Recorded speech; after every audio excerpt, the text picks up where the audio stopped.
My name is Elizabeth, I'm 32 years old, and I'm the proud single mom of a 7-year-old boy named Noah. To the outside world, we might look like a small, simple family of two, but to me, Noah is my entire universe.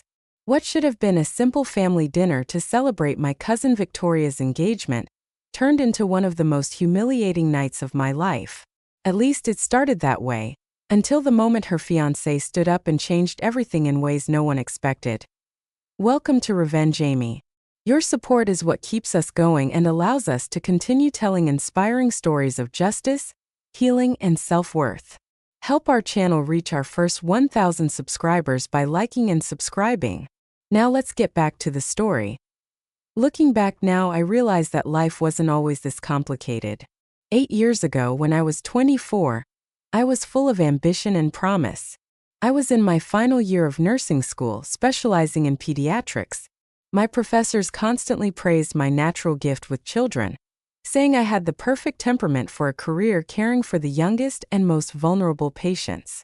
I worked hard, kept my GPA nearly perfect, and had already received interest from several prestigious hospitals. My family at the time was proud of me. My mom, Maggie, loved to boast to her friends about her daughter, the future pediatric nurse. I was her pride, but that was before everything changed. During my 3rd year of nursing school, I met Michael. He was studying business administration, tall with kind brown eyes, and he had one of those smiles that could light up a room. Or at least that's how it felt to me. We dated for a year, and eventually we moved in together. Things weren't perfect, of course, we were both young and still figuring ourselves out, but they were good enough. We talked about marriage someday, about building a future together, about children one day. Then life threw us a curveball. When I discovered I was pregnant, it was unplanned, but for me it wasn't unwelcome. I was nervous, yes, but I also felt a deep, surprising joy. I imagined holding a tiny baby in my arms, imagined balancing motherhood with my nursing career, imagined a family of my own. But Michael didn't share that vision. Almost overnight he changed. His warm brown eyes grew distant. His easy smile disappeared. He started staying out late, claiming study groups and projects kept him busy, but deep down I knew he was pulling away. I tried to be patient, to give him space to process the life-changing news. But my patience didn't matter. One morning, 6 months into my pregnancy, I woke up to an empty apartment. Michael was gone. He had left nothing but a short, hastily written note. "I can't do this. I'm sorry." That was it. No forwarding address. No contact information. He had changed his phone number, deleted his social media accounts, and vanished from my life entirely. I was abandoned, 6 months pregnant, alone and terrified. The next 3 months were a blur. I cried until I couldn't cry anymore. I sat awake at night wondering how I could possibly do this without him. But somewhere in the middle of the tears and disbelief, a determination started to grow inside me. I had to survive, not just for myself, but for the little life growing inside me. My mother helped as much as she could, though I could always see the disappointment in her eyes. My father had passed away years earlier, so Mom was the only parent I had left. She did what she thought was right, but her support often came with sharp words, reminders that this wouldn't have happened if I had been more careful, if I had chosen a man who was husband material. My extended family was even harsher. Some relatives offered sympathy, others offered help laced with judgment, as though every choice I had made was a cautionary tale. Then, on a rainy Tuesday morning, after 18 hours of exhausting labor, Noah came into the world. I remember holding his tiny body against my chest, feeling his soft dark hair brush against my chin, and through my tears I whispered a promise. "It's just you and me, buddy. But I'm going to give you the best life I possibly can." At that moment, nothing else mattered. Not Michael's betrayal, not my family's judgment, not my lost plans. Only Noah mattered. In the months that followed, life was harder than I could have imagined. I had to take a leave of absence from nursing school. Between the physical recovery from childbirth, the emotional trauma of being abandoned, and the constant demands of a newborn, there was no space left for anything else. My savings dwindled quickly. I had to leave the apartment Michael and I once shared and move into a tiny one-bedroom rental on the edge of town. When Noah was 6 months old, I finally swallowed my pride and applied for state assistance. My prouder relatives never let me forget it. The first 2 years were brutal. Sleep was a rare luxury. I worked odd jobs, anything that allowed me to bring Noah along or to work during the hours when a friend or my mom could watch him. My friend Monica became a lifesaver, often stepping in to help with Noah when I needed a break or a shift covered. Still, every day felt like an uphill climb. Every diaper, every bill, every judgmental glance from family members reminded me that my life had veered off the path they all expected me to walk. But even in the exhaustion and the chaos, Noah was my anchor. By the time he was 3, I managed to return to nursing school part-time. My professors, bless them, were surprisingly accommodating, letting me complete some clinical hours at unusual times when I had childcare arranged. It wasn't easy, but I pushed through. 2 years later than planned, I graduated. The day I received my nursing license, I cried harder than I had since Noah's birth. They weren't tears of sadness. They were tears of pride, of relief, of the realization that against all odds, I had done it. I was a nurse, a mother, and a survivor. Now, 4 years later, I'm established as a pediatric nurse at Memorial Children's Hospital. I primarily work in the recovery unit, helping children and their families navigate the painful, uncertain path from serious illness or injury back to health. The pay isn't extravagant, but it's steady. The hours are manageable. Most importantly, I love what I do at home. Noah and I have built a life together. We live in a modest 2-bedroom apartment. Nothing fancy, but it's ours. It's warm, it's safe, and it's filled with laughter. Noah is thriving in school. He's bright, compassionate, and endlessly curious. He loves dinosaurs, science experiments, and building elaborate forts out of anything he can find. What never changed, however, was my family's perception of me. In their eyes, I remained the cautionary tale, the girl who didn't do things the right way. Family gatherings became unbearable exercises in judgment, wrapped in fake politeness. I started attending less and less, not wanting Noah to grow up in an atmosphere where every glance and every whisper reminded us that we weren't good enough. Meanwhile, my cousin Victoria, 2 years younger than me, became the golden child. She followed the traditional path. College, then law school, then a job at a prestigious firm. She dated all the right men with impressive resumes and promising futures. When she announced her engagement to Daniel, a brilliant young surgeon, the family exploded with joy. Everyone praised her for making all the right choices. And then the invitation came, an engagement dinner at one of the city's most exclusive restaurants. My name, written neatly on the card, felt like both an inclusion and a trap. Should I go? Should I subject myself to another evening of whispered judgments and pointed remarks? After days of deliberation, I made my choice. For once, I wanted to stand tall. I wanted to show them that I wasn't broken, that my life with Noah was full and real and worthy. I had no idea that the night would change everything. Not just for me, but for the entire family. The invitation sat on my dresser for days, taunting me with its elegant gold lettering and embossed edges. Please join us for a dinner celebrating the engagement of Victoria Matthews and Dr. Daniel Campbell. The dinner was to be held at Angelo's, one of the most exclusive Italian restaurants in the city, the kind of place where reservations had to be made months in advance and where my modest nurse's salary could never cover a single meal. I considered tossing the invitation into the trash more times than I could count. But something in me resisted. Maybe it was pride. Maybe it was stubbornness. Maybe deep down I wanted to prove to myself as much as to my family that I wasn't ashamed of who I'd become. I wasn't just the girl who had been abandoned. I wasn't just the family's cautionary tale. I was Elizabeth, a nurse, a survivor, and above all, Noah's mother. The night of the dinner, I stood in front of my mirror for what felt like an eternity. I had chosen a simple navy blue dress. It wasn't designer, but it was professional and flattering. My light brown hair had recently been trimmed and now fell neatly past my shoulders. I dabbed on just enough makeup to soften the tiredness in my eyes. Raising a child alone while working full-time left little energy for elaborate beauty routines, but tonight I wanted to look like I belonged, even if only on the surface.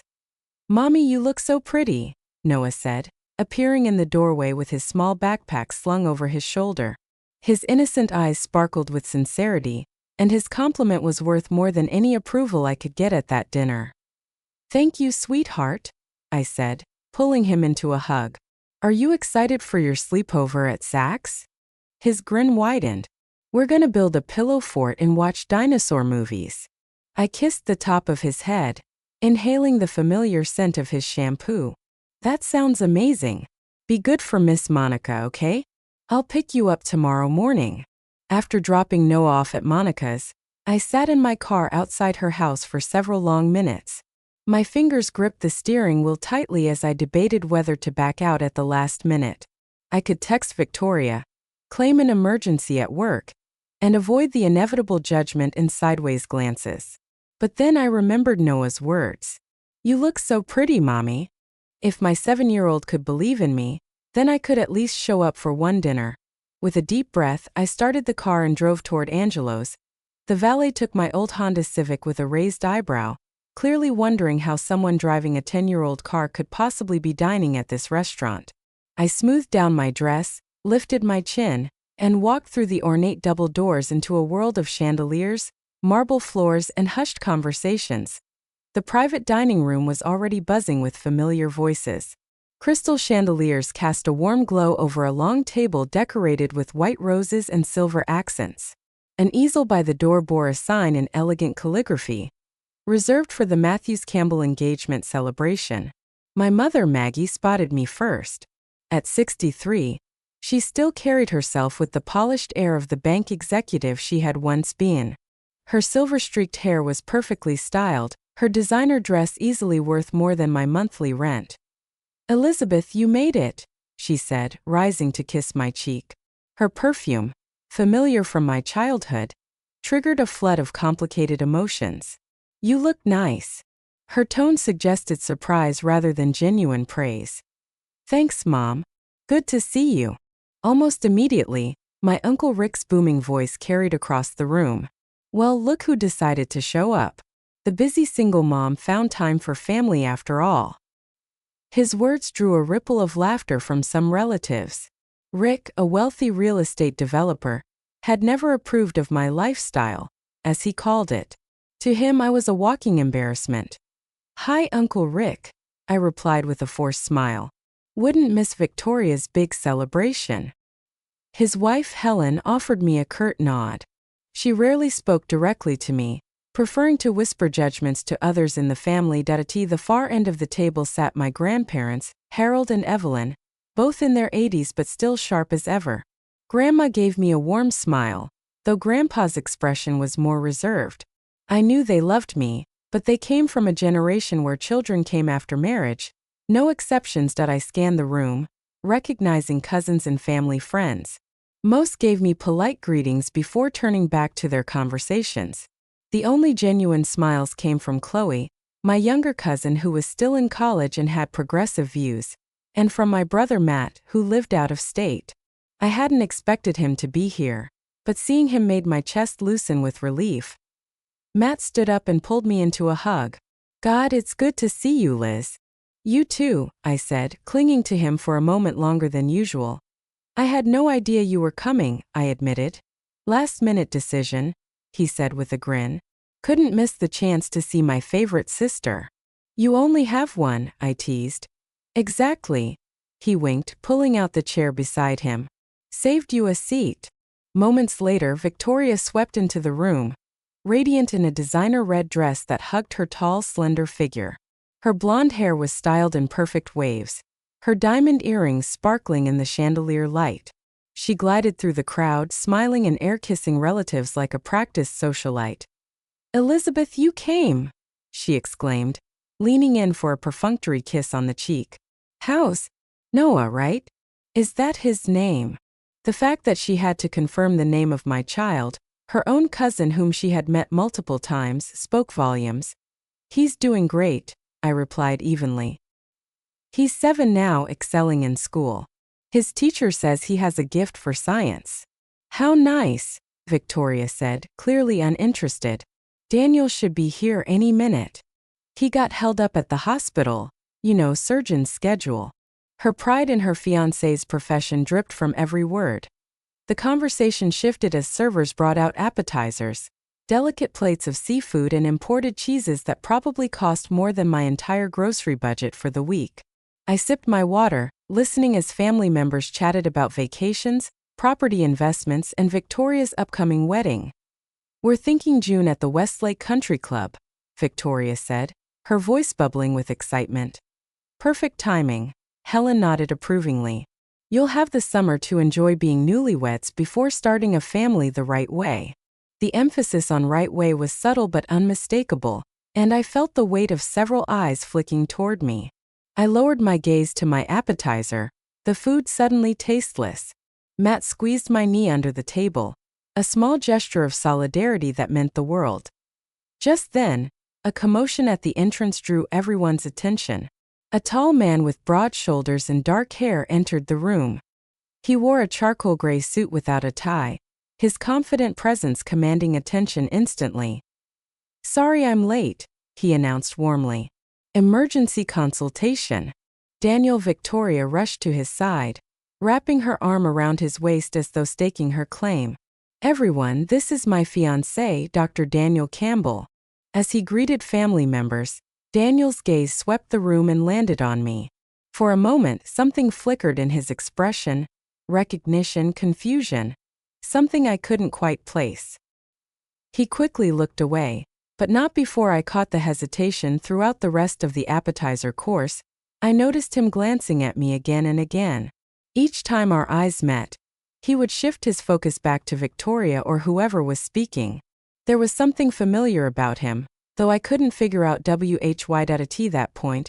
I didn't know that this man, my cousin's perfect fiancé, was someone whose life I had touched in ways the rest of my family could never imagine, and soon, the truth would change everything. As the waiters refilled wine glasses and cleared the first course, I tried to steady my breathing. I told myself I could get through this night if I just kept my head down and stayed polite. A few hours of discomfort, then I could go home to Noah and our peaceful little world, but Uncle Rick wasn't going to let me have peace that easily. "So Elizabeth," he boomed across the table, his deep voice cutting through the hum of conversation, "still working at that same hospital job?" He made the words hospital job sound like I was mopping floors rather than providing care to sick children. I set down my fork carefully. "Yes, Uncle Rick. I'm still at Memorial Children's. I was promoted to senior recovery specialist last month." "A promotion?" My mother Maggie interjected quickly, as though to soften Rick's jab. "That's wonderful, Elizabeth." For once she seemed genuinely pleased. Rick chuckled. "Must be hard balancing all that with being a single parent." Before I could respond, his wife Helen leaned forward, her tone dripping with false sweetness. "Noah must spend an awful lot of time with babysitters, doesn't he?" The implication was obvious, that I was neglecting my son for my career. "Actually," I said, keeping my voice steady, "I work primarily day shifts, so I'm home with Noah in the evenings. The hospital has been very accommodating." "That's fortunate," my grandmother Evelyn added. "A child needs his mother." Her words stung not for what she said, but for what she left unsaid. And his father, her silence seemed to echo. "Noah is doing very well," I said firmly, determined not to shrink under their judgment. "He's reading 2 grade levels above average. He just made the science honor roll. And his teacher says he's one of the most empathetic children she's ever taught." "Well, isn't that something?" Rick said with condescension. "Quite an accomplishment, raising a boy without a male influence." My jaw tightened. I wanted to tell him exactly what I thought of male influences, that vanish the moment life gets complicated, but I bit back the words. Instead, I smiled tightly. He has wonderful role models. His teacher's husband volunteers in his classroom. His pediatrician is fantastic. And of course, his uncle Matt. "Damn right," Matt said, raising his glass in a mock toast. "That kid is awesome. You're doing an amazing job, Liz." His support made my throat tighten with emotion. The arrival of the main course gave me a reprieve. Servers placed plates of filet mignon and lobster tail in front of us, the kind of food I rarely even saw, much less ate. I tried to eat, but the tension knotted my stomach. A sharp clink rang out as Rick tapped his knife against his wine glass. "I'd like to propose the first toast of the evening," he declared, rising to his feet. The expensive red wine in his glass caught the light, glowing like blood. "To Victoria and Daniel, two exceptional young people who have done everything the right way. Education first, career establishment, and now marriage. A proper foundation for a family built on tradition and respect." The emphasis on the right way was anything but subtle. Several people glanced at me, then quickly looked away. "To Victoria and Daniel," the table echoed, glasses raised. I forced myself to lift mine, though my smile felt like a masked. My grandmother Evelyn stood shakily, adding her own toast. "To my beautiful granddaughter Victoria, who has always made us proud, and to Daniel, whom we welcome with open arms. May you build a joyful life together and surround yourselves with children when the time is right." Each toast that followed seemed designed to rub salt in my wounds. Every mention of tradition, proper order, and doing things right landed like a slap across my face. I shrank further into my chair, wishing I could disappear. Then, during a lull, my mother Maggie turned to me. "Elizabeth," she said sweetly, "would you like to toast your cousin?" I suspected her motives. This wasn't about including me. It was about making me publicly endorse the family narrative. I hesitated, then rose, holding my glass. "To Victoria and Daniel," I said, "may your journey be filled with mutual support and understanding, and may you always find strength in each other during life's unexpected moments." My toast was short, sincere, but carefully worded. I avoided any endorsement of the judgment-laced values that had been paraded around the table all evening. As I sat down, Rick raised an eyebrow. Interesting words from someone who's never experienced a successful relationship. The table fell uncomfortably silent. "I think it was lovely," Matt said firmly, shooting Rick a warning glare. Victoria cleared her throat, eager to shift the attention back to herself. "So Daniel and I are planning a 2-week honeymoon in the Maldives. His colleague recommended this incredible private island resort." The conversation moved to honeymoon destinations, but it didn't take long for the subject to circle back where it always did. "We're planning to wait 2 years before starting a family," Victoria announced proudly.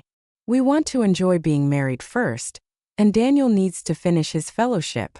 "Very sensible," Helen agreed. "Children are a blessing, but timing is everything. You need to be fully prepared, financially, emotionally, before taking that step." "Exactly," Victoria said, her smile radiant. "2 established careers, a home in the right neighborhood, and a strong marriage first. That's how you set children up for success."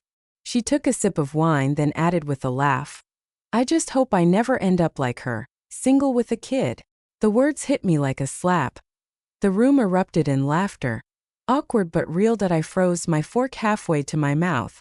She had actually said it out loud. Not whispered behind my back. Not hinted at with raised eyebrows. She had declared it openly, with the whole family watching. "Men don't want used goods," Rick chuckled, clearly thinking he was being witty. "Daniel's getting the full package, untarnished." More laughter rippled around the table.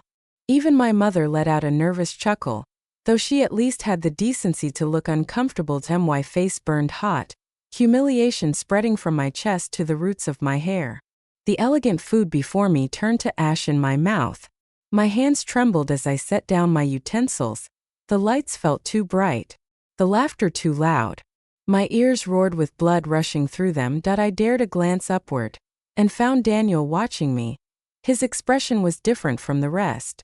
While the others laughed, he frowned slightly, as though trying to reconcile something he couldn't quite place. Recognition flickered in his eyes. This time he didn't look away. The rest of the table carried on, oblivious to the storm inside me. But something in Daniel's gaze told me that the night was far from over. The laughter still echoed in my ears, sharp and cruel, long after it should have died away. I stared at my plate, my hands gripping the silverware so tightly my knuckles whitened. 7 years of whispered judgment, of being reduced to nothing more than a cautionary tale, had built to this moment. A public punchline that I wanted to stand up, to walk out with what little dignity I had left. But my body refused to move. It was as though humiliation had nailed me to my chair. Under the table, Matt reached for my hand and gave it a gentle squeeze. "You okay?" he whispered. I nodded stiffly, though the truth was the opposite. My throat ached with unshed tears. I longed to escape, but pride, or maybe stubbornness, kept me frozen in place. Across the table, Victoria carried on without missing a beat. "We're thinking of a traditional June wedding, of course. A big bridal party, all the proper elements. As it should be." Aunt Helen nodded approvingly. "Some traditions exist for a reason.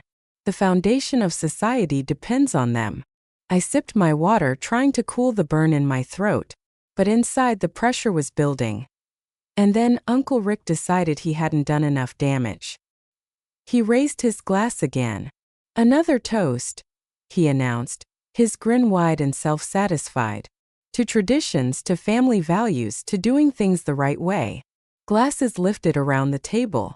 Mine remained on the tablecloth, untouched. That's when I noticed Daniel. His eyes hadn't left me for several minutes.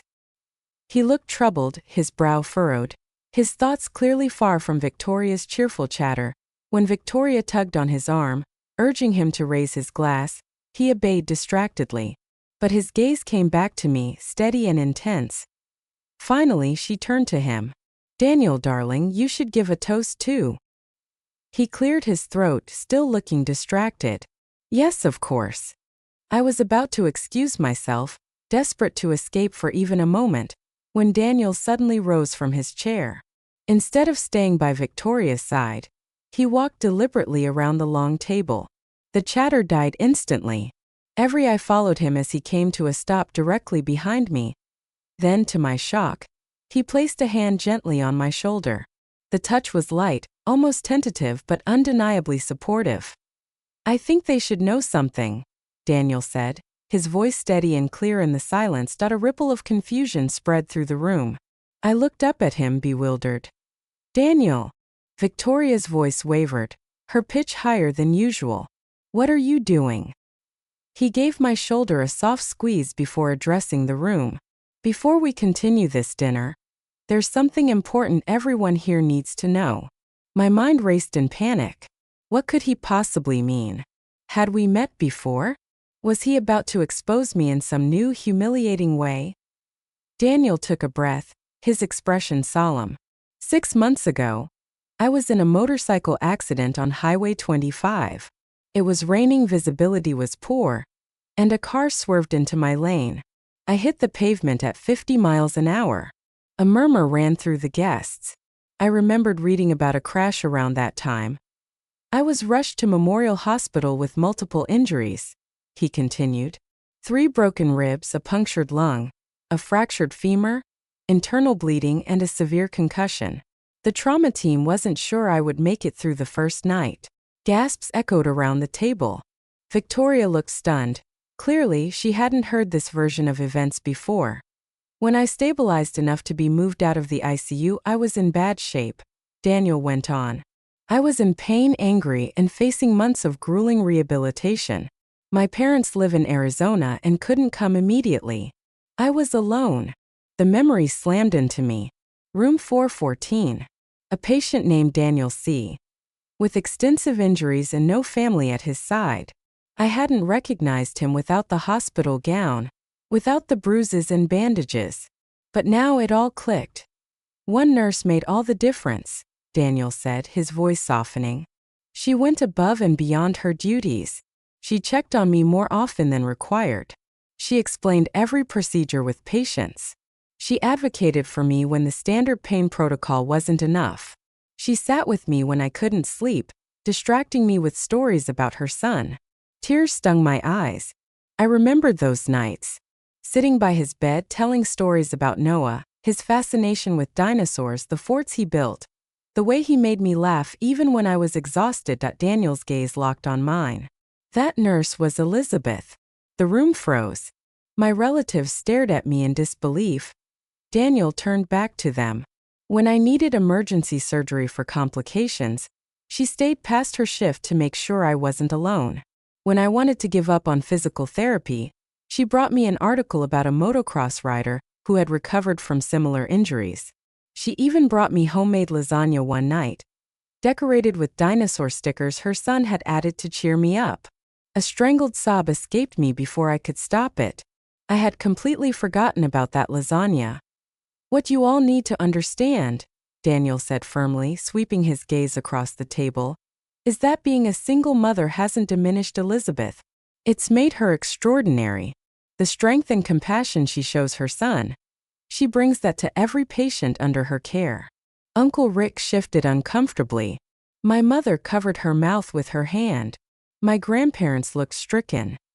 "Used goods," Daniel repeated, his voice sharp with disgust. "Is that really how you describe someone who saves lives? Someone who works tirelessly to raise a bright, kind child while also giving her all to her patients?" Rick stared at his wine glass, unable to respond. "The night my lung collapsed again," Daniel continued, "Elizabeth noticed the signs before the monitors even registered them. Her quick action saved my life. So when I hear you mocking her, laughing at her, reducing her to a cautionary tale, I can't stay silent. I wouldn't even be here tonight, engaged to Victoria, if it weren't for Elizabeth." The silence that followed was deafening. My heart pounded in my ears. Finally, Daniel raised his glass. "So my toast tonight is to her. To Elizabeth. To compassion, perseverance, and true family values." He lifted his glass high. For a moment no one moved. Then Matt raised his glass. "To Elizabeth." Chloe followed.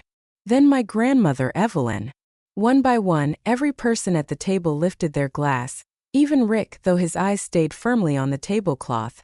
"To Elizabeth," they echoed. I sat frozen, tears streaming down my face, overwhelmed by the weight of what had just happened. For the first time in years, I wasn't the family's shame.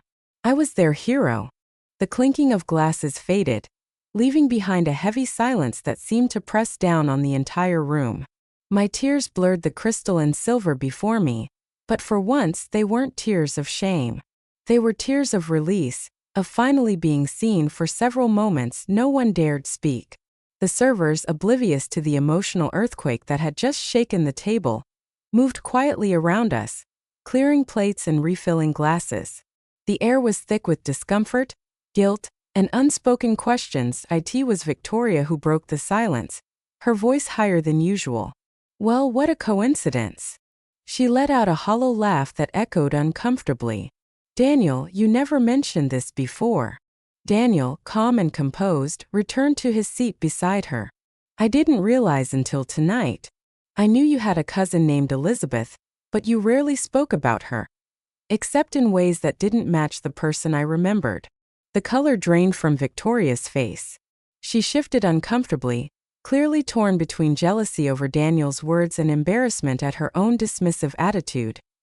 Uncle Rick cleared his throat, his booming voice noticeably subdued. "Well, of course we all appreciate the medical profession. Very important work. Saving lives and all that." He raised his wine glass again but didn't drink, his eyes fixed anywhere but on me. My mother, Maggie, finally looked directly at me. Her eyes glistened with something I couldn't quite place. Shame, maybe, or realization. "Elizabeth," she whispered, "you never mentioned caring for Victoria's fiancé." I wiped at my cheeks, forcing my voice steady. "I didn't know. At the hospital, we use only first names and initials for privacy. And I've cared for hundreds of patients. But yet, I do remember him. Room 414. He had a Spider-Man action figure on his bedside table." Daniel smiled faintly. "My good luck charm. I never go anywhere without it." "And you kept asking for the sports section of the newspaper," I added, my lips trembling with the ghost of a smile. "Most patients just wanted their phones." "Old habits," Daniel said with a shrug. "My dad and I always read the sports section together on Sundays." That simple human exchange shifted something in the room. For the first time in years, my family seemed to see me not as a mistake, but as a whole person. My grandmother Evelyn cleared her throat. "I had no idea your work was so involved," she said carefully. "Whenever we asked, you only said you were at the hospital." "Because no one seemed interested in the details," I replied, my voice soft but firm. After a while, it was easier not to share at all. Daniel looked around the table, his tone sharpening again. What Elizabeth isn't telling you is that she's something of a legend in the recovery unit. Other nurses ask her for advice. The resident who handled my case specifically credited her with accelerating my recovery. Gasps rippled down the table. Aunt Helen, who had been unusually quiet, finally spoke up. But surely you had many nurses caring for you, Daniel. What made Elizabeth so special? Her tone suggested she was still searching for a way to minimize my role. Daniel didn't hesitate. Everything.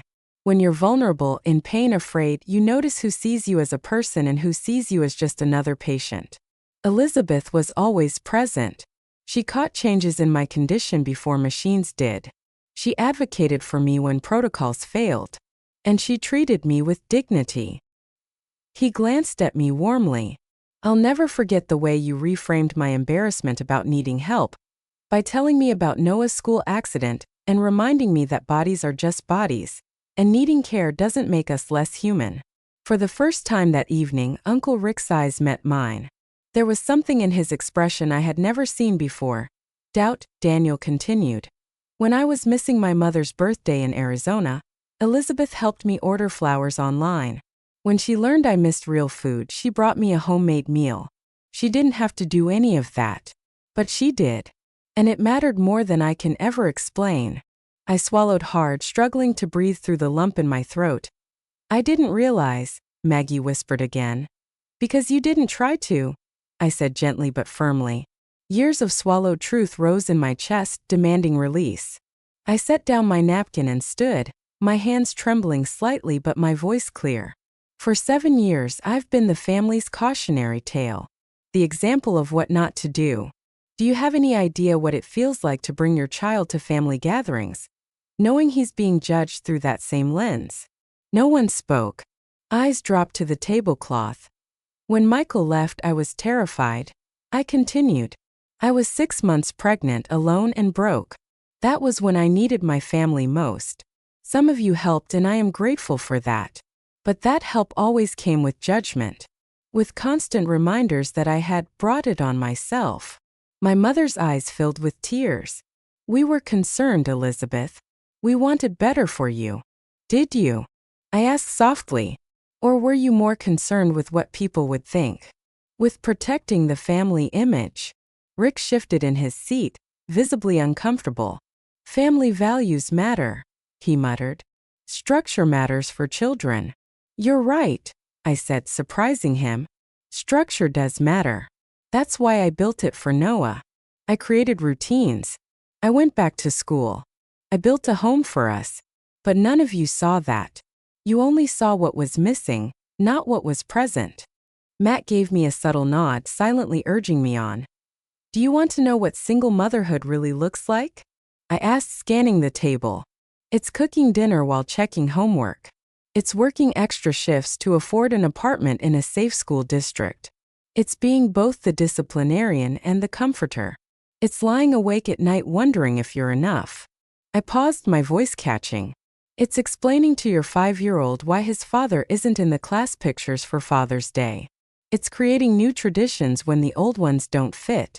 It's finding strength you never knew you had, because you have no other choice.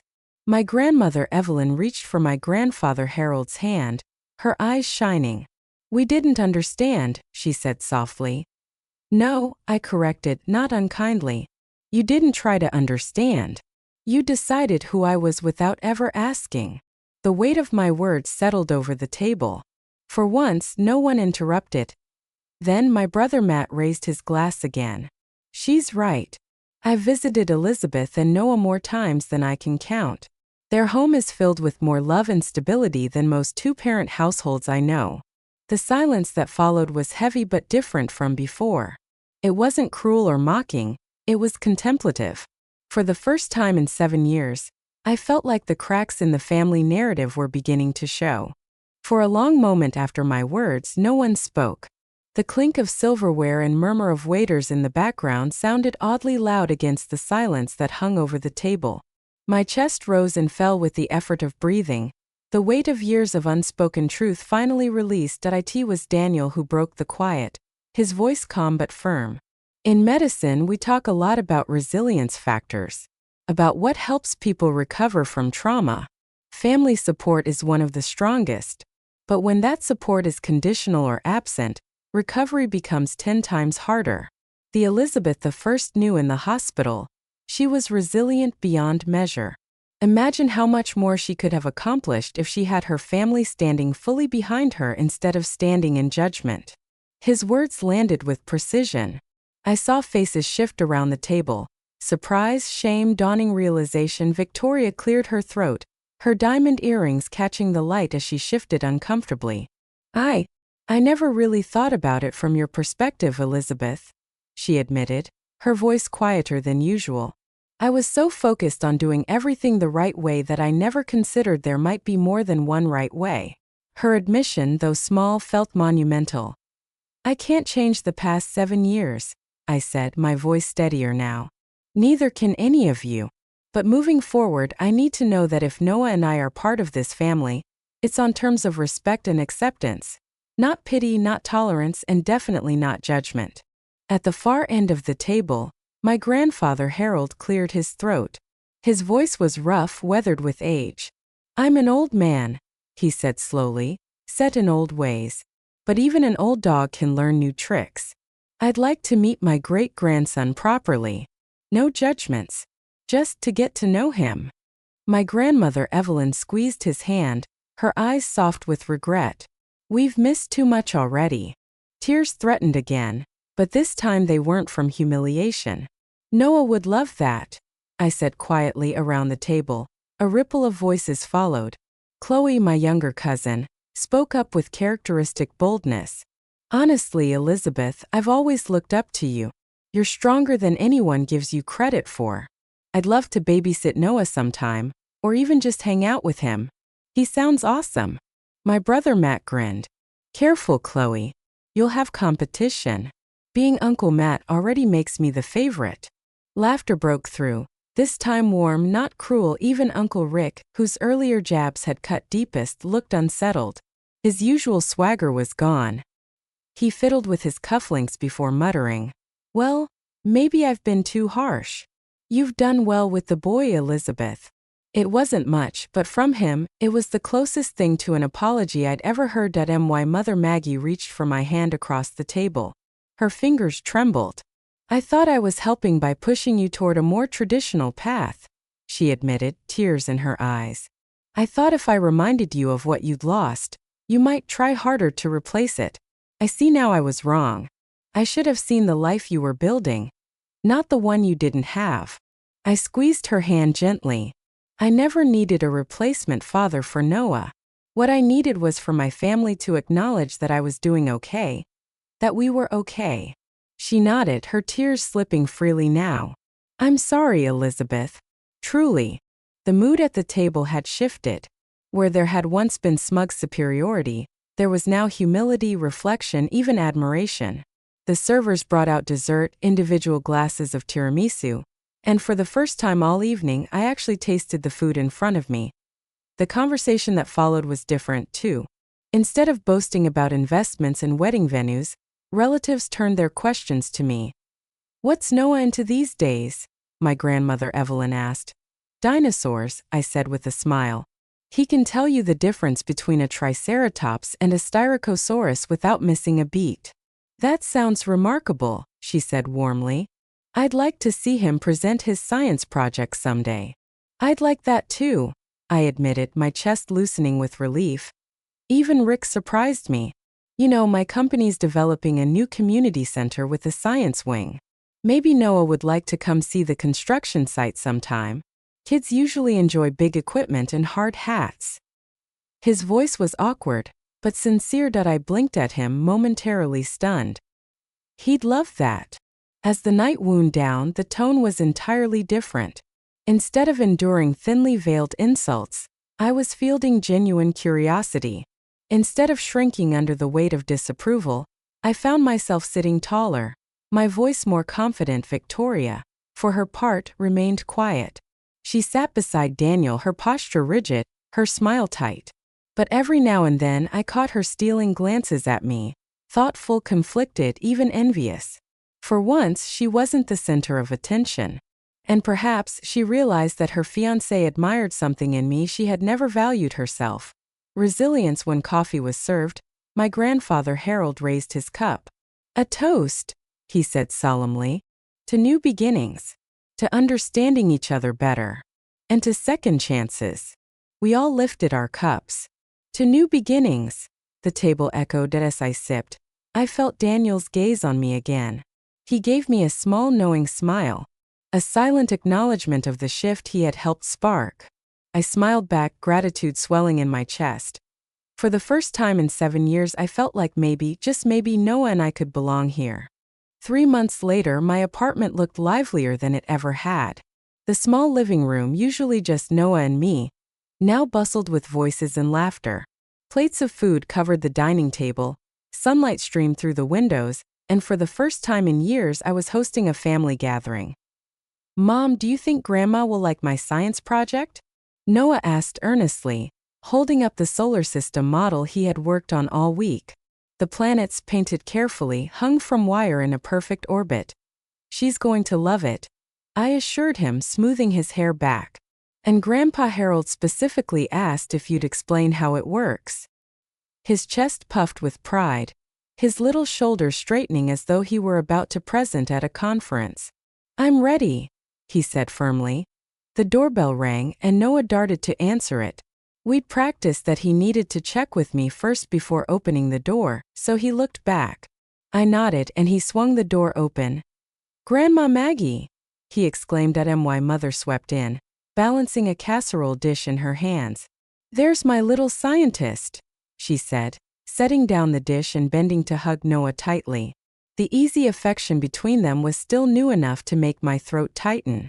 For years, she had kept herself at a distance from him, as though embracing her grandson meant condoning my life choices. But now she seemed determined to make up for lost time.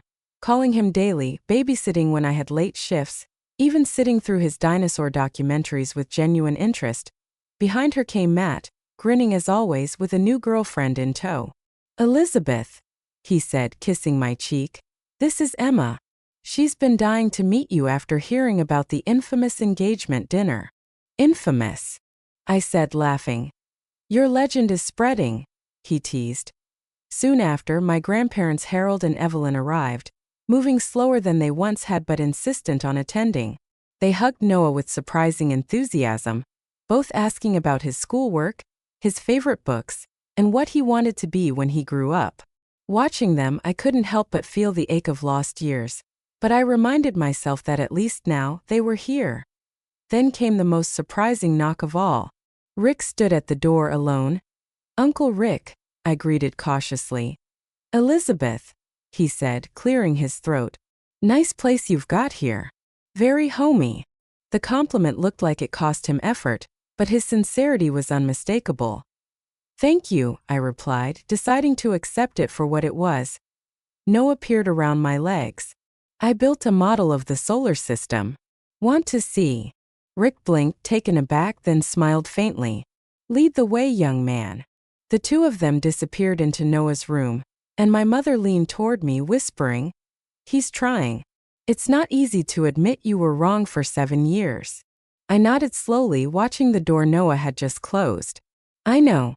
And I appreciate the effort." The gathering wasn't large, just close family, but it felt monumental. After years of being excluded or included only as the subject of whispered gossip, I was now at the center of something resembling acceptance. Not everyone was present. Victoria and Daniel were busy with wedding preparations, though they had joined us for dinner twice in recent months. Those evenings had been tense at first, but Victoria was slowly softening, making genuine attempts to connect with Noah. The transformation was slow, but it was real. At the table, the conversation flowed more naturally than I could have imagined. Noah chattered about school, about a science experiment involving baking soda and vinegar, about his newest dinosaur obsession. My family didn't just nod politely. They asked questions, listened intently, and laughed at his animated explanations. After dinner, while the others helped clean up, Rick pulled me aside. He shifted uncomfortably, as though unused to conversations that didn't involve control or superiority. Elizabeth, he said at last, I got a call from Daniel a few days ago. He recommended me for the hospital board's community outreach committee. I raised my eyebrows. Really? He said my perspective might be valuable, Rick admitted, especially if I'm willing to learn from my past misconceptions. His tone was humble, almost sheepish. I smiled. Clever doctor. Rick coughed. Anyway, I think I'm going to accept. Might be time to put family resources towards something more meaningful than country club memberships. He hesitated, then added, maybe Noah would like to visit one of the development sites sometime. Boys his age usually like big trucks and construction equipment. I blinked, surprised at the olive branch. He'd love that. He's been building cities out of Legos lately. Good, Rick said, visibly relieved. I'll arrange something. 2 weeks later, I received news that thrilled and terrified me in equal measure. I had been promoted to supervisor of the pediatric recovery unit. The position meant more responsibility, slightly better pay, and confirmation that my dedication hadn't gone unnoticed. It also meant longer hours, a challenge I could only accept now because my family had stepped in to help. Mom offered to handle after-school pickups twice a week. Matt adjusted his schedule so he could cover the days she couldn't. Even Harold and Evelyn got involved, taking Noah for special afternoons of gardening or history lessons. The support system I had longed for was finally materializing. I knew Daniel's recommendation had played a role in my promotion. Though he never crossed professional boundaries, his reputation as a respected surgeon carried weight. He had spoken to my supervisor about my exceptional patient care, citing his own experience. It was a kindness I hadn't expected, but one I deeply appreciated. Victoria still struggled sometimes. At first, her insecurity came through in stiff politeness, as though she wasn't sure if she could trust my relationship with Daniel. But as the weeks passed, she relaxed. During one dinner, she even asked my opinion on her wedding flowers. It was a small thing, but to me it felt like a shift toward genuine connection. Most surprising of all was my tentative step back into dating. For years, my focus had been solely on Noah and my career. But then a single father from Noah's school asked if I'd like to get coffee sometime. Nothing serious, just two parents sharing adult conversation. Still, it represented something important. The possibility of a future that wasn't defined solely by survival. One evening, as I tucked Noah into bed, he looked up at me thoughtfully. Mom, why didn't we see Grandma and Grandpa much before? The question caught me off guard. I had never explained the estrangement directly, shielding him from that pain. But Noah was observant, and the sudden increase in family presence hadn't gone unnoticed. Sometimes grown-ups have disagreements, I said carefully. And sometimes it takes a while to work through them. Like when Zach and I fought over the swing set, he said, yawning. But then we figured out we could take turns? I smiled, my heart aching with the simplicity of his wisdom. Exactly like that. I'm glad you figured it out, he murmured sleepily. I like having a big family. As I turned out his light, I stood in the doorway for a long moment, listening to his soft breathing. He was right. For the first time in years, it felt like our world had expanded, not because we needed others to complete us, but because love and respect had finally replaced judgment. And that was a gift I hadn't dared to hope for. Life didn't transform overnight. Even after that unforgettable engagement dinner, it took months for the cracks in old family narratives to widen into genuine change. Some relatives still kept their distance. Some comments still carried subtle condescension. But the difference now was that I no longer shrank beneath them. I had found my voice. And once spoken, truth doesn't go back into silence. A shift in family dynamics. By the time spring arrived, Noah had become the family's new favorite subject. My mother Maggie bragged about him at her book club. My grandparents Harold and Evelyn proudly displayed his drawings on their fridge. Even Uncle Rick, the man who had once called me used goods, now called weekly to ask when Noah wanted to visit another construction site. One Saturday afternoon, I found myself watching from the sidelines as Noah stood next to Rick, helmet too big for his head, pointing at a crane moving steel beams. Rick explained how the operator used signals to guide the machinery. Noah listened with rapt attention, peppering him with questions. I could see Rick softening, his posture relaxed, his voice patient. At it struck me then. Maybe change wasn't about grand apologies, but about small, consistent actions. About showing up. A new chapter at work at Memorial Children's Hospital. My promotion to supervisor of the pediatric recovery unit tested me in ways I hadn't anticipated. More responsibility, more management, more late nights of paperwork. But also more opportunities to shape care, to mentor younger nurses, to make a lasting impact. There were moments I doubted myself. But then I would think of Noah, his resilience, his faith in me, and I kept going. And sometimes in the hallways I would run into Daniel. Always professional, always respectful, but with that quiet acknowledgement in his eyes that only we shared. We didn't need words to remember what had passed between us. He never let anyone forget that the only reason he was alive, planning his wedding, was because of the nurse who had been dismissed by her own family. Victoria, to her credit, was learning to live with that truth. Slowly, awkwardly, she was trying. Healing with Victoria. One evening, Victoria invited Noah and me to dinner at her apartment. I hesitated but agreed. To my surprise, she had prepared spaghetti herself. Not ordered, not catered, but cooked. It was slightly oversalted, but she tried. During the meal, she asked Noah about school, about dinosaurs, about what he wanted to be when he grew up. He answered eagerly, and for the first time, I saw her listening not out of obligation but with genuine interest. After Noah went to play in the living room, she turned to me. "I've been unfair to you," she admitted, her voice low. "For years I saw you as a reminder of what could go wrong. I thought if I stayed the opposite of you I'd be safe. But now I see you're not a failure. You're the strongest person I know." Her words stunned me. "Thank you," I said quietly. "I never needed you to be like me, Victoria. I just needed you to see me." She nodded, blinking back tears. It wasn't a complete reconciliation, but it was a start. Opening to possibility. Around the same time, I had coffee again with the single father from Noah's school. His name was David. We sat in a quiet cafe while our kids played together in the corner. It was nothing serious, not yet. But it felt good to have adult conversation that didn't revolve around medicine or family politics. For years I had closed the door on romance, convinced it was safer to pour everything into my son and my work. But sitting across from David, I realized safety wasn't the same as living. Maybe, just maybe, I was ready to let someone in again. A conversation with Noah one night. As I tucked Noah into bed, he looked up at me with those wide, curious eyes. "Mom, are we happy now?" The question stopped me cold. "Yes, sweetheart," I said, brushing his hair back. "We were happy before too. But now we have more people around us who see how amazing you are. That's a good thing." He smiled sleepily. "I like having a big family. But even if it was just us, I'd still be happy. Because you're the best." Tears pricked my eyes. I kissed his forehead. "And you're the best thing that ever happened to me." Looking back, moving forward, the months stretched into seasons and slowly, the wounds of the past began to scar over.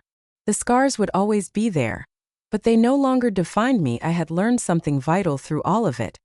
My worth was never determined by family approval, by marital status, or by society's right way. My worth was in the love I gave my son, the compassion I gave my patients, the strength I carried through storms. Family, I realized, isn't defined by blood alone. It's defined by respect, love, and the willingness to grow. For years my family failed me. But when the moment came, they had the courage, helped by Daniel's honesty, to change. The wedding. When Victoria and Daniel's wedding day finally arrived, I stood in the pews with Noah beside me, both of us dressed in our best. The ceremony was elegant, lavish, exactly what I expected. But what I didn't expect was Daniel's toast at the reception. After praising his new wife, he turned to the crowd. "Tonight, I owe thanks not only to Victoria but also to Elizabeth, without whom I wouldn't even be here. She saved my life once in a hospital room, and in doing so she also gave me the chance to stand here today. To me, she represents the best of what family truly means. Compassion, resilience, and courage." Gasps and murmurs filled the room. I felt dozens of eyes on me, but this time they weren't judging. They were seeing me. Really seeing me. Noah tugged on my hand. "Mom," he whispered. "They're clapping for you." And they were. The applause rose, genuine and strong. Final reflection later that night. As I watched Noah asleep in his tuxedo shirt on my lap, I thought about the journey that had brought us here. About the nights of tears, the mornings of determination, the years of being underestimated. About the engagement dinner that had started in humiliation and ended in revelation. Life had come full circle in ways I never imagined. I was no longer just the single mother at the edge of family gatherings. I was Elizabeth, mother, nurse, survivor, and finally, a woman respected not for the life others thought I should have lived, but for the one I had built. And if there was one lesson I carried forward, it was this: your worth is never defined by others' perception of you. It is defined by the love you give, the strength you show, and the courage it takes to keep moving forward. That was the legacy I was building for Noah, for myself, and for anyone who had ever been told they weren't enough, because we are. We always were. Thank you for following this story till the end. If you found this an emotional journey of betrayal, justice, and inner strength, please help Revenge Amy reach its first 1,000 subscribers. Just a like and subscribe. Your support will be a great motivation for us to continue bringing more inspiring stories. Click subscribe today and be a part of this journey. See you in the next stories.